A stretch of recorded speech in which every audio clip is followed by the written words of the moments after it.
కాంగ్రెస్ పార్టీకి మీ అమూల్యమైన ఓటు వేసి భారీ మద్దతుగా గెలిపించాల్సిందిగా. Thank you.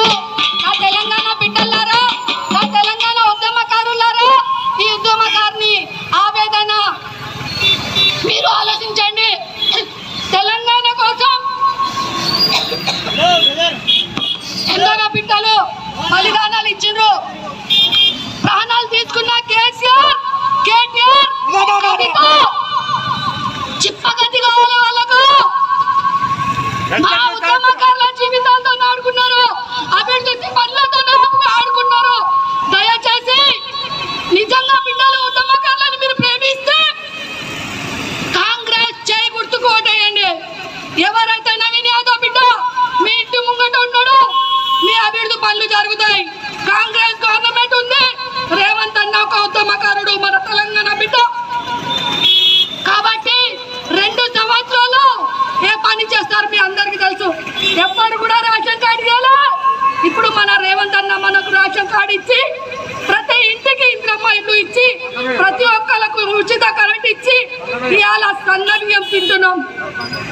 ఒకప్పుడు రేషన్ కార్డు కావాలని ఒక ఆమె వచ్చి, అయ్యా నాకు 3 ఆడపిల్లలు, నాకు రేషన్ కార్డు ఇవ్వమంటే ఏమన్నాడు, ఈమె కన్నా నేను చాలాలని చెప్పిండు.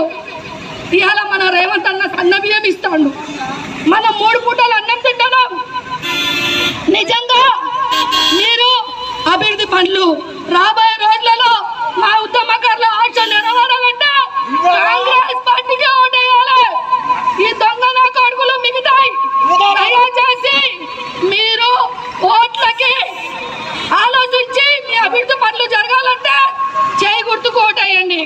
నవీన్ యాదవ్ ఉద్యమకారుడు మీ బిడ్డ. రేపు పేరోలు పోలిస్తే ఏమంటారంటే మా గవర్నమెంట్ కాదు కదా అంటారు గెలిచినాక. దయచేసి కాంగ్రెస్ పార్టీ మన బిడ్డ, మన ఇంద్రమ్మనే మా బిడ్డ, మన సోనియా గాంధీ బిడ్డలు అమరులవుతుందని మనకు తెలంగాణ ఇచ్చిన ఆ దేవత.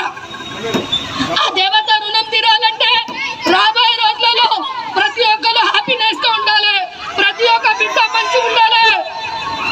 తెలంగాణ రాష్ట్రం వస్తే ఇంటికొక ఉద్యోగం అన్నాడు దొంగ నా కొడుకు, ఇంకొక తాగబోతు చేసిండు కేసీఆర్.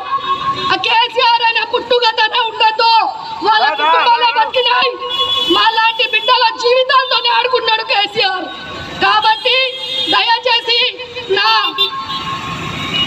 బిడ్డలని నేను ఒక్కటే కోరుతున్నా, మీరు చేయి గుర్తు కొట్టేసి గెలిపి